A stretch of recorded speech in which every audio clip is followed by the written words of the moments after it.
कमला नदी का सीन है जो कि पिपरा घाट में यहाँ पे है, देख सकते हैं।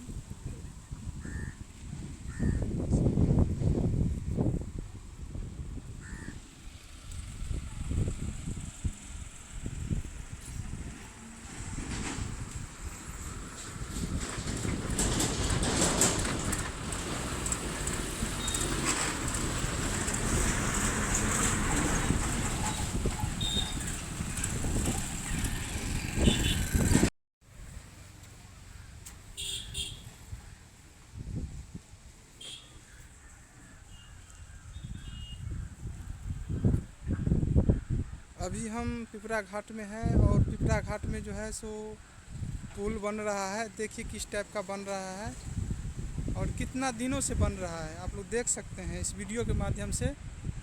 और जितना भी पिलर बना है सब जो है सो टेढ़ा ही है, एक भी सही नहीं है। देखिए यहाँ पर कैसे काम हो रहा है, देखिए देख सकते हैं इस वीडियो के माध्यम से। ये पिपरा घाट का पुल है।